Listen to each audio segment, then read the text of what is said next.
We often think that leaving an abusive relationship is the finish line, right? That moment of escape where the trauma finally stops. But what if that's not the whole story? What if leaving isn't the end at all, but the start of a whole new and often invisible battle? Okay, let's really get into this.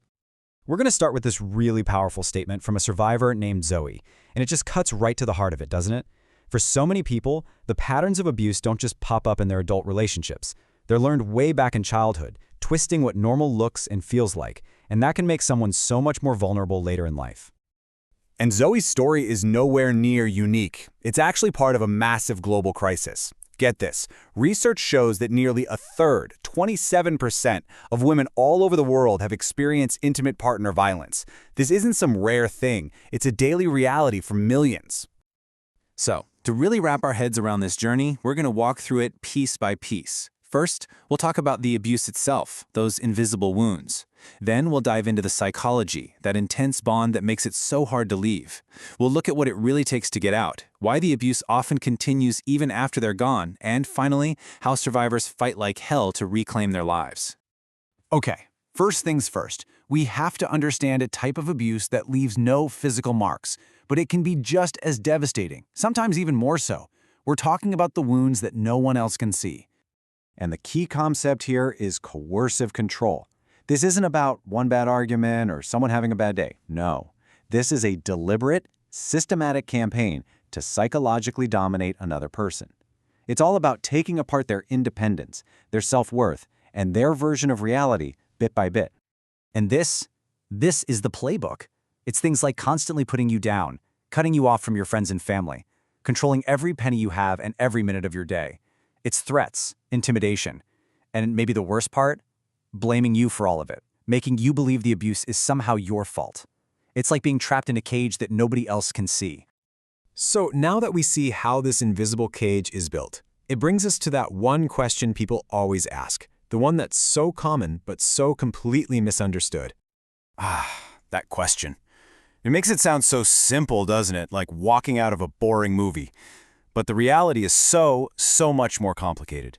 It's rooted in a psychological hook that can be stronger than any physical lock or chain.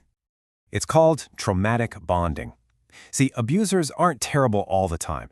There are good moments, moments of kindness, apologies, moments that look an awful lot like love.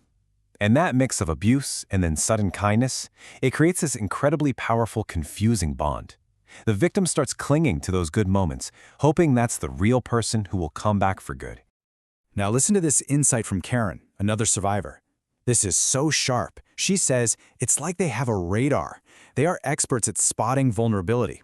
Whether it's from past trauma or just low self-esteem, they sense it, and they use it to lock in that traumatic bond. It is absolutely calculated.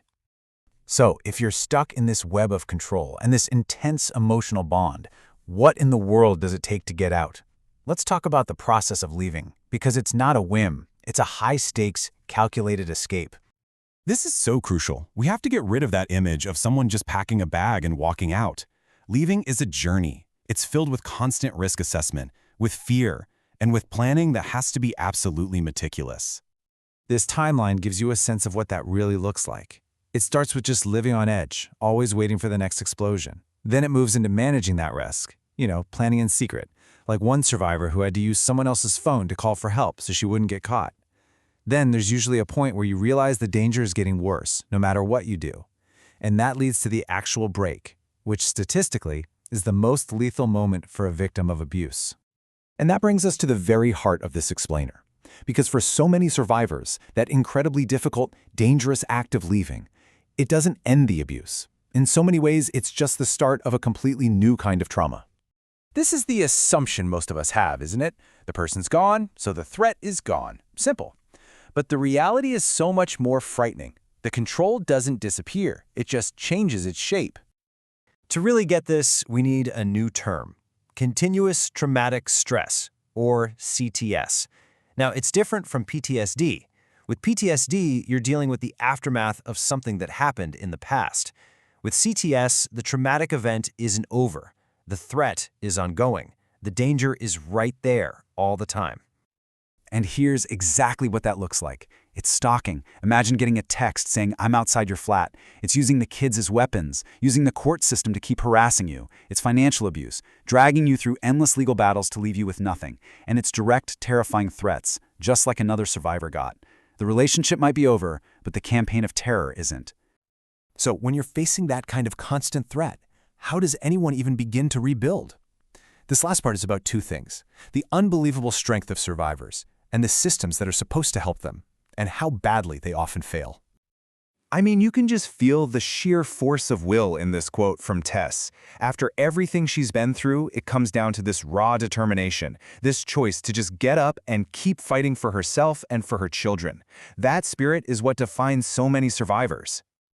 And that determination, it turns into real, concrete action. You see survivors going back to dreams that were stolen from them, like finishing a degree. They find this incredible strength in being a protector for their kids. They develop amazing coping skills, like what one survivor called self-mothering, giving herself the care she never got. They actively hunt for a fresh start. And this right here should be where the story ends. Resilience wins, but here's the devastating twist. That incredible hard-won strength so often runs headfirst into a wall of indifference from the very systems meant to help: the police, the courts, social services.